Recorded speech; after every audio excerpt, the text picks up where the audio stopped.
Hello everyone, welcome to Arizona Bill Watch for another lively discussion of important and controversial bills. I am your host, Jose Borrajero. Thank you for watching. There is a lot going on at the Capitol these days, so stay tuned because we have a fantastic show for you today. But before we do that, some housekeeping items. Number one, we would love for you to watch the whole show from beginning to end. However, you may also fast forward to the bills of your choice by using the handy chart that we have placed down below. Secondly, if you like what you see, please make sure that you like, share, and subscribe. It means a lot to us. Third, it costs money to do what we do. So if you like what you see, you may contribute by going to our website, azpeopleslobbyist.com. So with all that out of the way, let's look at the first bill. This is not going to be a bill, but a discussion of a problem that surfaced last week at the state legislature. I am going to read the first sentence of an article that was published by the Arizona Daily Independent, and it reads as such. I better put my glasses on. In an unsettling display of hurried legislative process, members of the Arizona House were recently compelled to cast their votes on an alarming 122 bills with merely a day's notice. What happened was that one of the bills that they went through or were about to go through was missing one tiny little word, the word "and." And by missing that, naturally it changed the whole meaning of the bill. And one individual, one representative, happens to be Culloden from District 3, happened to notice this a few moments before the vote was taken. That illustrates something that we have been harping on for months now, and that is that, well, a couple of things. Number one, why in the world do we have to have 1,700 plus bills introduced? Who's going to read 1,700 bills? And if you cannot read it, why introduce it? That's number one. Number two, because of that, there's that many bills, we the people do not get enough notice when a bill is going to be heard in the full chamber so that we can respond to it. And of course, that also means that the legislators themselves don't get enough notice to really know what's going on. And that is why we had this problem last week that brought to a head what we've been talking about for some time. Now, I have another example, happened 2 years ago. And in this particular case, there was a bill, it happened to be HB 2839, with a short title, Candidate Nominations, Signatures, Redistricting. This was one of those omnibus bills that covers 20 different subjects. They have to be related, okay? But there were 20 different ones. I don't know that it was 20, there's a lot of them. However, one of them was kind of stupid. And this bill is one of those. It was done under the suspension of rules. They suspended the rules. The first thing that happened in the morning is the bill was introduced. It went through the House final vote and the Senate final vote. No committee hearings, no input from anyone. By the end of the day, it had been signed into law by the governor. And the bill had what we call an emergency clause, meaning that the moment it was signed by the governor, since it was an emergency, it was in effect. In other words, the legislation had become a law at that moment. So the problem is, and what they had done wrong, in addition, there's several things that they did wrong, but the one that really got our attention was the fact that they removed the ability of precinct committeemen to be elected, and that is something that's really, really bad. So we figure, well, they learned a lesson. I don't think they're going to be doing that again. Well, we were wrong. in 2023, 2023 last year, there were 17 plus 100 bills. And again, I said, well, how could they do that? Well, this year, again, they had 1,700 plus bills introduced. So nothing has changed, and I don't think that this last incident is going to change anything unless you, the people, wake up and say, hey, let's be a little more careful about this. Let's contact our legislators and say, let's limit the number of bills that can be introduced. And so that we have more time, A, for the legislators to absorb, and understand what's going on, and have a proper discussion, and B, for we the people to know what's going on so that we can have proper input. After all, we're supposed to be the ones and they're supposed to be working for us, right? So anyway, Archie has been talking about this for some time. Actually, all three of us have, but Archie has been taking the lead in describing some of the problems that we've been having, and I see he's there itching to say something. So, Archie, what do you have to say? Well, I want to get back to the 1,700 bills. On average, the members of the legislature each year will introduce about 1,700 bills. And out of that 1,700 bills, then there is somewhere between 250 and 300 bills that are passed. So obviously we can see that out of the 1,700 bills, there's about 1,400 of them that should never have seen the light of day. So we really need to have some kind of I don't know, an initiative or something that limits the number of bills that can be introduced by any member of the legislature. They should not be able to introduce more than 3 to 4 bills each. That would still be almost 400 bills, increasing, our laws on our books. There's absolutely no reason for most of this stuff.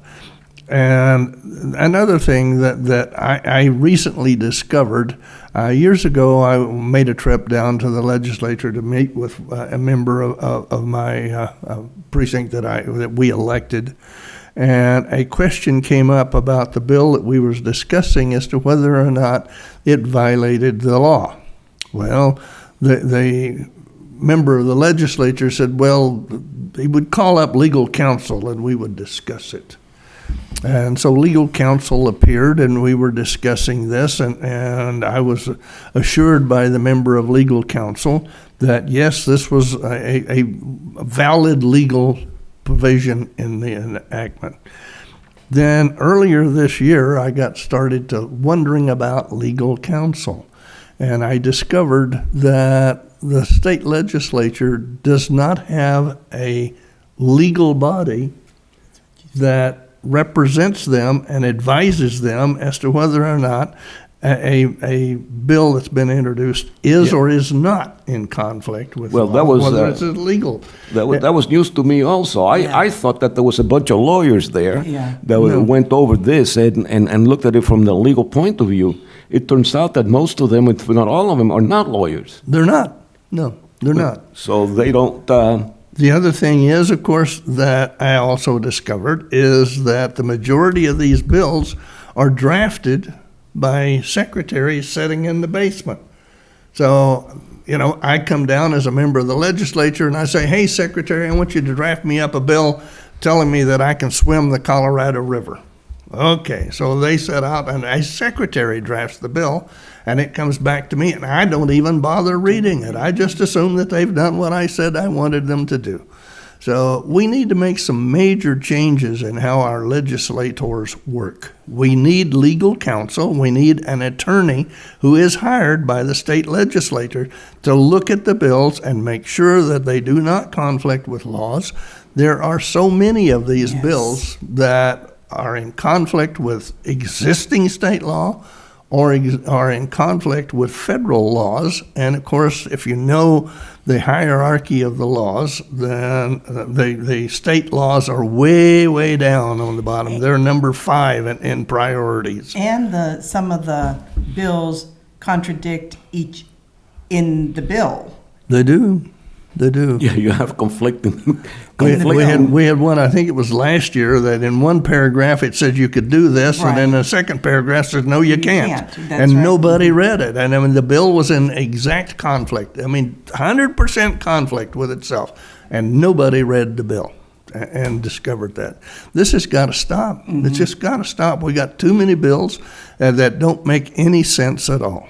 Right? So the bottom line is that we are suggesting or recommending that you, the people, if you think that this is important, and you should, because the laws that go on the books affect all of us, including you, the people, that you contact your legislator and say, hey, how about putting or injecting or introducing some sort of sanity into this system so that we limit the number of bills so that you guys can make a proper evaluation and instead of having this kind of situation that we have now.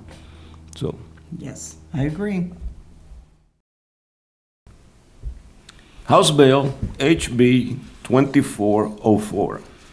Short title, Voter Registration Card Mailing Limitation.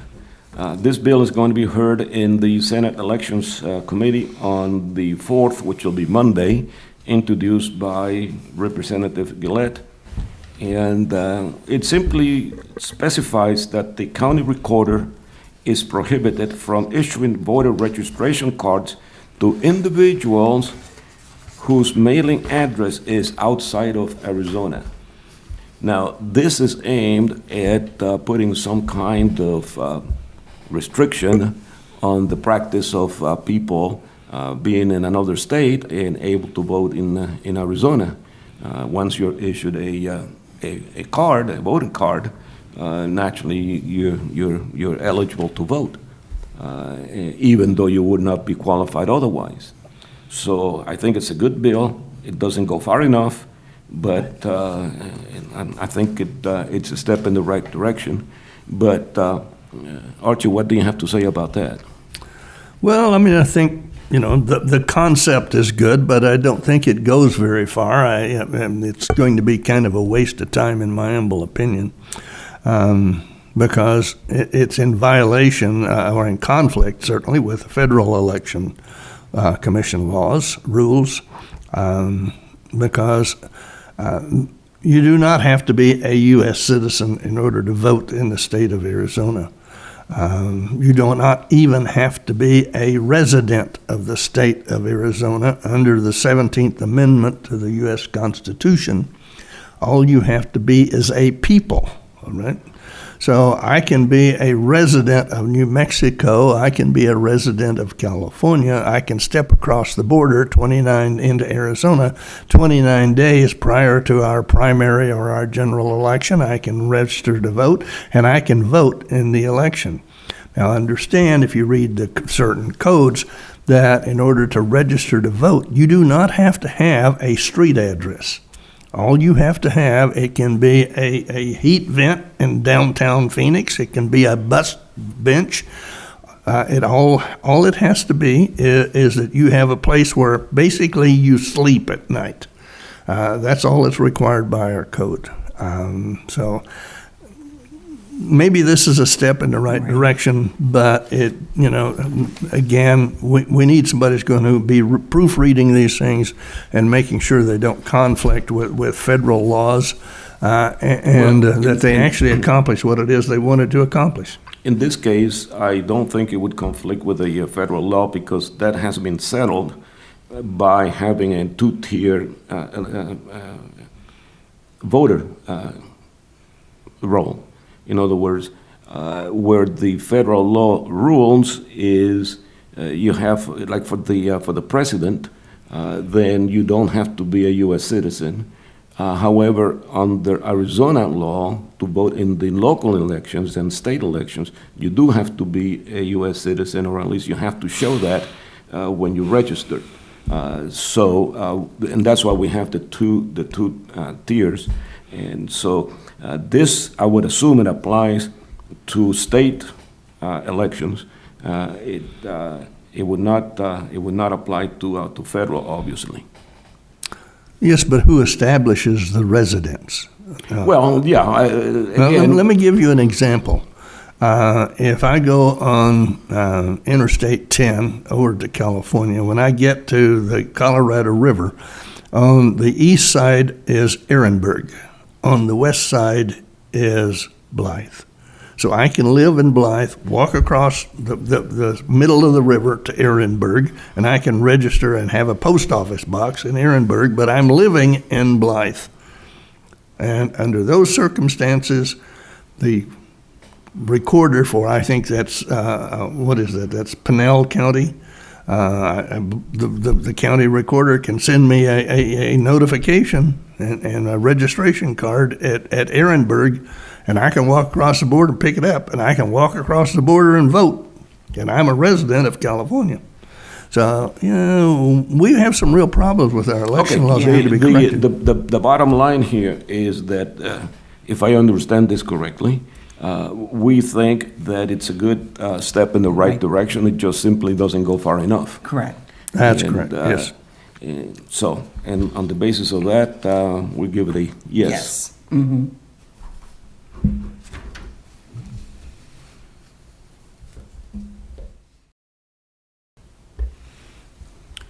House Bill HB 2482, short title, Voter Registration Changes, Text Notice. This bill would be heard in the Senate Elections Committee on Monday, the 4th. It was introduced by Representative Barbara Parker. It establishes a voter registration alert system requiring that the county recorder to notify voters of specified changes such as the change in party affiliation, telephone number, or address to their voter registration record. Now, this has come to a head. I interviewed two individuals last year, veterans, who were removed from the Maricopa County voter rolls because there was a miscommunication, and this is something that they could have fixed if they had known that the change had occurred. What happened in both cases is that they have what you call a vacation property in a different county, and they went ahead and registered them in that county. Well, their residence was in Maricopa County. So when they tried to vote in Maricopa County, they said, no, you're not a resident of Maricopa County. You have to go to Coconino County to vote. And that disenfranchised, and it was a sad thing because they were both decorated veterans that we talked to. And we have documented that at the Daily Independent. So this bill is aimed at, if not correcting that sort of thing, at least notifying the individual that is happening so that he or she may take steps to correct it. It says, hey, Joe, voter, you have changed your address. Oh, no, I didn't. So you can go and do this before the day of the election. But if I'm not mistaken, and I don't have all of my notes, if I'm not mistaken, they notify after the change has been made, if I'm not mistaken. Right, yes. And to me, any change that is requested should be verified before any change is made. Because if you do it after, then all the paperwork of trying and the time and energy trying to change it after, it may never get done. So that's the problem I have with this. Yeah, and again, we're not looking at a perfect bill over here. What we're looking at is a step in the direction of making a correction. And it's not a perfect bill, but that's a simple change to the bill. No, yeah, it would be a simple change to the bill. It's the execution of it that would be difficult, because then you have all this communication that has to happen first and all that. So there may be a pushback from the county recorders that there's too much work to do. That it happens all the time, by the way. That's how we know that we have to hire extra people and we don't have the money, and so on and so forth. So one thing that happens with these legislative bills is that sometimes you cannot get everything you want. You have to make it like a little baby step at a time. And I think that that's what I see here. Well, I mean, this is really kind of a logical conclusion or a step to reach from this. But what we need to go back and look at is under what circumstances can a county recorder on their own make a change to the registration of an individual in the state of Arizona? Well, if you move out of the county, they can make that change if they were notified of it. If you die and they're notified of it, they can make that change. Remember, we had a bill a couple of years ago which required that doctors and so forth, if they had a patient that died, then they had to make a notification to the county recorder and secretary of state that an individual had died so that the county recorders could keep their records updated. Other than that, there should be no changes made to a voter registration unless it is requested by the voter themselves. So, there's two things here. Number one is that in an effort to clean the rolls, there may be mistakes made, and this is what happened with these two individuals that I mentioned. They acquired property in a different county, and the assumption was that they moved to that county. It's the wrong assumption. It shouldn't have been done. They should have been more alert. We can address that, but the point is that it happened. What this bill would do is that when something like that happens, they know that it happened, and they can do something about it rather than waiting until they show up to vote and say, no, you can't vote. well, I only pointed out what I did on the basis of the very first sentence, which is they add subsection E, which says, when the county recorder makes a change to an existing registrant's voter registration card. So they can only make that change under certain circumstances. And one of those circumstances when somebody moves. Correct. I agree with that. Yes, I agree with that. Absolutely. And that's the snafu that happened, and that should be fixed. What this bill does, it doesn't fix that, but it lets the individual know so that he can take steps to fix it. And in my opinion, that is a step in the right direction. I agree. So I I'm think- going to agree it's a step in, but it's a simple change, as I said. So, and with that, I am not for this because that's a simple change. It can be done. Okay, so we have two for and one against. And surprisingly enough, I'm not the one against this time. Nothing surprises me, Archie. Not anymore.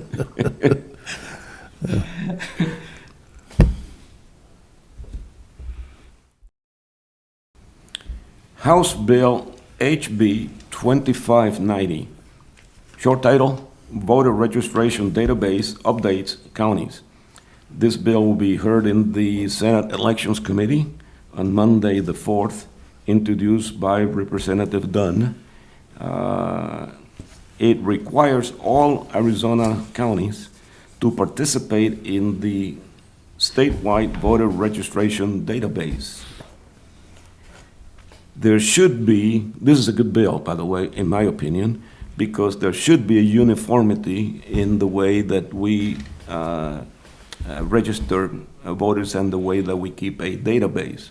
And having a statewide database, it's a very beneficial thing. I wasn't even aware that we didn't have a statewide. I thought that we did. Well, and the interesting thing is, the two that are not with that database are the two counties with Pima. the most population. Pima and Maricopa. Imagine that. Mhm. Yeah, So, And just so you know, so when I was starting to look at population, I don't know when the initial, when you Google it, it comes up with 4 million, 4.5 million. But when you go a little further into it, currently Maricopa has over 7 million residents. And I don't know if people know that. I didn't. Yes. Well, Archie, do you have an opinion on that? of course, I've always got an opinion, yes. Silly me, I should answer that question. I mean, I fully agree that the Secretary of State must continue to compile and keep a record of all statewide voters. But to require every county recorder to do that, I think is it's just, unduly burdensome, and I don't think it's necessary. The county Well, recorders. wait a second, it doesn't say that they have to participate in it. That means if the state puts it together, they have to have access to it and use it.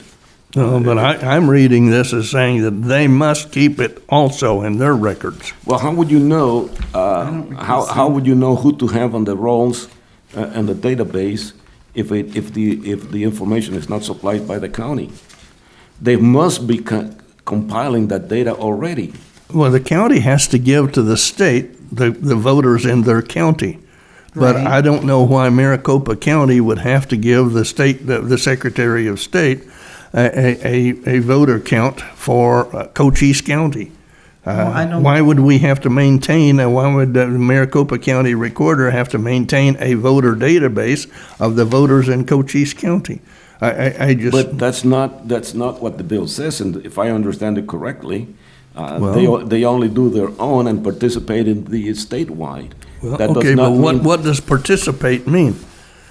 Participate means what? Well, I don't know. Yeah, okay, well, all right. I read participate is that you're going to maintain the statewide voter database in each county. And if that's what this is intended to do, then I think that's, Well, this unduly brings- burdensome on each county recorder. Yeah, no, I don't If the state interpret- is going to do it and the counties are going to have access to the state Secretary of State's database, that I think is a good idea. Okay, so it's a matter of interpretation, and that brings up a question that we very often bring up here, and that is, why is it that Arizona is not required to include with every bill a statement as to the purpose or the Legislature. intent of the The legislation? legislative intent. They just almost never put that in a bill, and it is so important So for now the Archie- individuals and the courts. Archie has an interpretation, I have an interpretation, Yeah. they don't agree, so how do we know? And imagine 5, 10 years from now that there is a lawsuit or something, and they're trying to divine what the legislators meant when they wrote this bill. So that's a pet peeve that we all have and have had for quite some time. But in any event, this is another one of those bills that I consider to be a step in the right direction. And if I interpret it correctly, and if Archie does not, if Archie interprets it his way, then it's not so good. If my interpretation is the correct one, it's a good bill. And my interpretation, I'm with you. Okay, So what else is new? So Archie's back. Archie's back being the Lone dissenter. yeah, the lone dissenter. But it all depends on what the intent is. Yeah.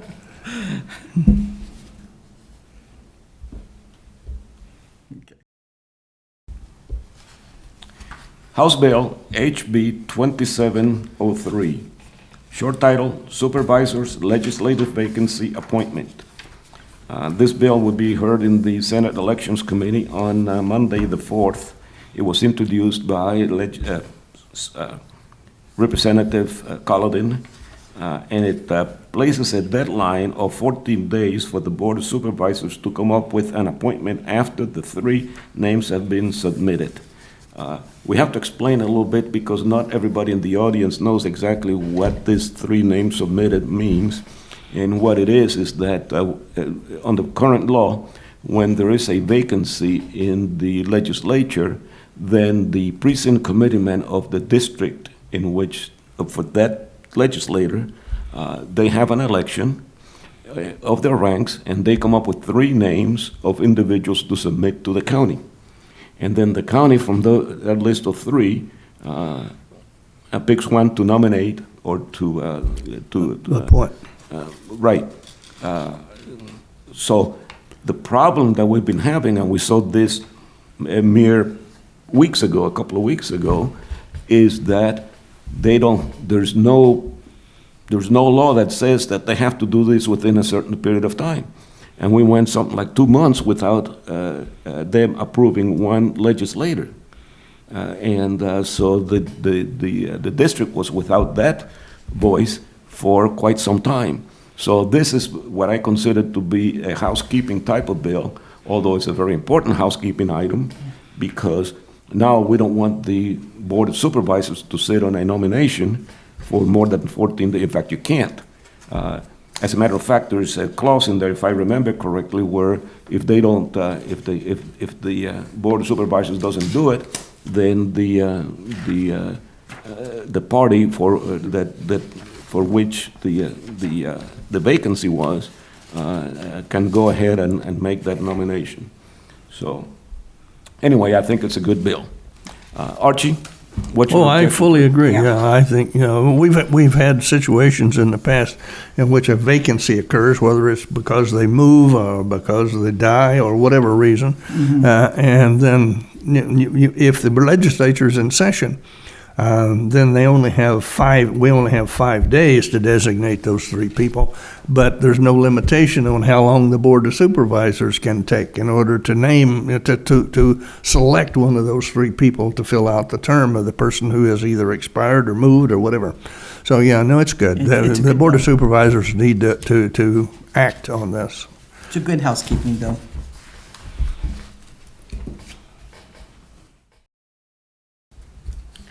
House Bill HB 2851, short title, Elections Ballot Change of Custody. This bill will be heard in the Senate Elections Committee on Monday the 4th, introduced by Representative Heap. Specifies the chain of custody standards that must be maintained during the transfer of ballot boxes, delivery of voted ballots, duplication of ballots, and tabulation of ballots. This I see as an important election integrity bill. We know for a fact that most of the mischief that happens regarding ballots happens in the mailing of ballots, okay? But that's a different issue that needs to be addressed. Still, whenever you have a bunch of ballots, and they're in a box or something, there has to be a continuous chain of custody so that you make sure that nobody's tampering with those ballots. And that's what this bill intends to do. So, Gloria, do you have anything to say about that? No, I'm just, on one of the provisions in here, which I'm not really quite understanding, I don't think, is includes the chain of custody record, all damaged and defective ballots that are replaced with duplicate ballot including. So what are they saying that the damage, where are they saying that that's being done? Oh, well, if you go in there and you make a mistake with the ballot, it becomes a bad ballot, and you do it again. At the polling place? I'm assuming that's what it means. That's what I'm guessing, but, Yes. so that's what I'm not sure of, so. Yeah, no, that's the only time that you will have a spoiled ballot, when the voter makes a mistake. Okay. And so you have to do it again. Okay. Well, it's when the ballot can't be tabulated by the voting machines. And to give you an illustration, I do a mail-in ballot, and I run down to my mailbox, and I put it in the mailbox for the postman to pick it up. And all of a sudden, we have a huge deluge of a monsoon, and it gets all inside the mailbox, and now the ink runs on my ballot, and it can't be read. So then there is a provision in the law that in that case, then there is a group of people who sit down and go over that ballot, and they fill out a duplicate ballot, and they tie my ballot and that duplicate ballot together, and then they use their ballot to count as my vote. And that's what this basically is all about, yes. But that's down at the county recorder's, or the Sure. elections office, or where? Yeah, but that's where they're always That's done. what yeah. But it doesn't. But that's what I'm confused about. Well, it doesn't matter at what point the ballot becomes spoiled. Yeah, Okay, Yeah, as long as it's spoiled, it's spoiled, and they include that because, well, they want to keep the record. okay. So overall, I think it's a good bill. Well, I have only one thing that I think needs to be corrected on it, and that's a time limit. We've all heard this thing about, well, all of a sudden somebody turned up at 3 o'clock in the Right, morning with right. all of these extra ballots. There should be a time limit. There should be You a time close limit, yes. when the precincts close, then within a certain number of hours, those ballots must be delivered to the county recorder's office or whoever is counting the ballots. And if they're not, then they don't get counted. Right, I Period. agree. Yeah. And then we don't have this, all of a sudden, we have, 3 million ballots that appear at 3 o'clock in the morning. Well, and just kind of going to what you said, and when you were talking about the damaged ballots that they get at the county recorder's office, but that's the problem I have, but with this law itself, I'm good with it. I don't like the changing of the ballot or interpreting the ballot. Oh, yeah, well, that's a different story. That's what I don't like. Yeah, that's a different story Yeah. altogether. No, I disagree. I agree with you on that. Yeah. We should not have, if somebody mails in a ballot that is incorrect and they made a mistake, that should be a spoiled ballot and it shouldn't count. That's right. You shouldn't have a group of people that are trying to divine what the voter meant. Right. And, But if you're there and present at the polling place, then I don't have well, a that's a problem with that different one. story. Okay. Yeah.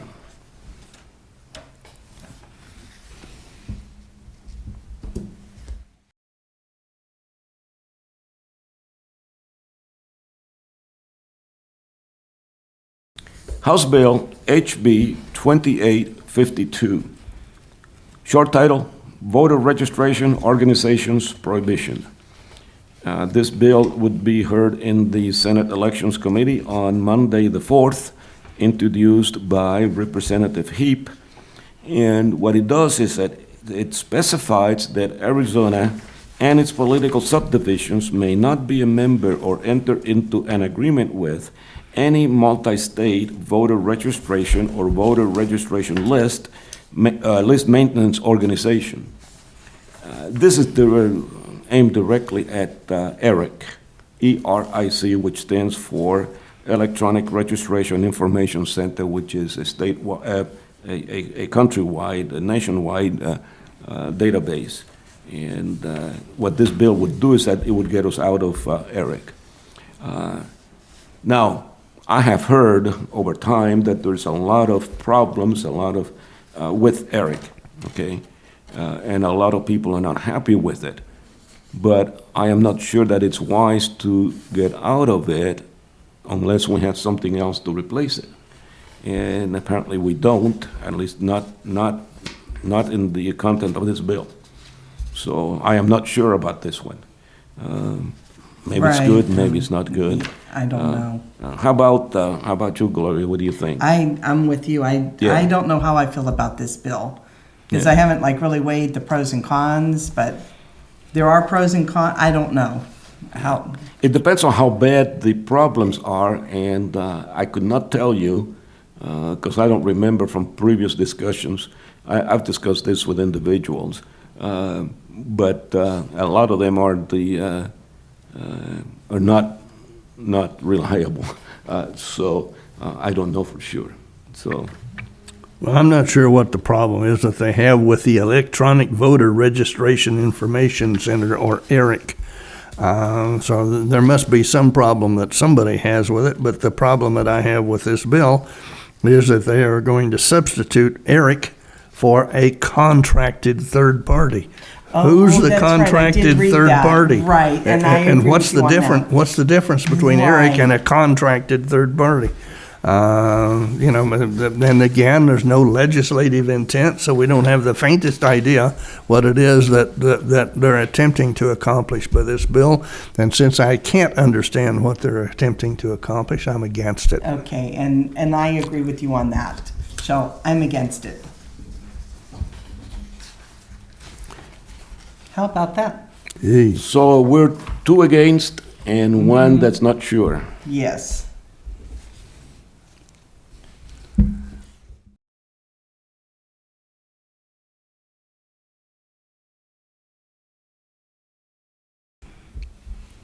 Senate Bill SB 1477. Short title, Political Bias, Great Challenge Department. This bill is going to be heard in the House Education Committee on the 5th, which is Tuesday. And we know that this bill passed out of the Senate because it is a Senate bill that's going to be heard in the House Education Committee. So it cleared the Senate, and now it's going to be in the House. It was introduced by Senator Kern, and it establishes a grade challenge department within the Arizona Board of Regents to hear challenges from Arizona Public University students alleging a grade was awarded due to political bias. It authorizes the Department of the A Board, which is Board of Regents, to require a faculty member to regrade or reevaluate a student's assignment of or overall grade as outlined. This problem is not new. Those of us who went to college sometime, and me, like I was in the class of '67, and way back then we had this problem. We had professors that awarded grades according to your position, and no matter how good a paper was that you wrote, if it took the wrong approach, you would not get as good a grade as if you got the right approach. And it's been going on for a long time. It's just that it has gotten worse in recent years. So in that sense, it's a step in the right direction to be able to bring that grievance to a committee, even though it's a committee of the Board of Regents, and we don't know. In fact, we do know that the Board of Regents is not the most reliable in the world. But anyway, it's a step in the right direction that now at least you have some recourse in Arizona if you feel that the professor gave you a grade that was based on a bias. And most of them are biased towards Marxism anyway. So in that sense, I think it's a good bill. But I am only one opinion out of three. What do you guys think? And I will say this, I think it's a frivolous waste of time, energy, and money. I don't like this. I think it's a waste of time. Well, I guess that boils down to me to break the tie, so I wasn't aware of that. Awful responsibility. Awesome. I wasn't aware that this was a problem of sufficient magnitude to require a bill into the legislature to correct it. But that being said, I at one point in time in my prior life, I guess it wasn't my prior life, it's my current life, but a prior time in my life, yeah. I was actually an instructor in college, and I could not imagine ever not giving a student the grade based upon the knowledge of the student. Mm-hmm. Now, if this is a problem and a challenge is made and a different grade is given by the reviewing individual or individuals, then it would appear to me that this bill should go just a little bit further and say that the instructor who gave out the original grade then should be required to file some kind of a statement or a document or something explaining the basis for why they gave the grade in the first place. So What do you think about this bill as a whole? Well, if it's a significant problem, and I assume that it would be, or Mr. Kern would not have introduced the bill. Well, it is a problem. As a matter of fact, just a couple of nights ago, I spent about an hour on the phone with a student who wanted advice as to. She was writing this paper for the ASU, and this came up. The professor is an avowed, I guess it's about communist, I could say, because of this his stand on things, and the way that he phrased the assignment was obviously biased to begin with. The whole premise of the assignment, which by the way had to do with January 6th and Trump and so on, it was a political thing. So, and I said to her, fine, I've told you all this, but you better be careful as to what you write because your grade may depend on it. which is good advice, and she confirmed that. So you have a situation where students are put in a position where they have to appease the professor, and the professor, in most cases, has a point of view which is contrary to the mainstream. Which is also the reason why I say this is just a waste of time and energy and money, because the people who are going to be reviewing this are the faculty, the Board of Regents, which are all tending to lean Yeah, well, we in don't- that direction as a whole. The bill doesn't tell us, as far as I could tell, it doesn't tell us who would be part of this committee. They did mention the faculty. would A be- faculty There member. was a faculty member. Yeah. So anyway, we're not going to resolve that here. All we can say is this a good bill? A bad bill is written? And my take on that is that as far as it goes, is good. It doesn't go far enough, usually is the case. So there's 2 yeses and 1 no, correct? No, I'm in favor of the bill. Yep. So 2 yeses and 1 no. Okay. This brings to an end this week's edition of Arizona Bill Watch. Thank you for watching. If you like what you saw, please make sure you tell your friends, relatives, and anyone else you know. And make sure you tune in next week for another fantastic edition of Arizona Bill Watch.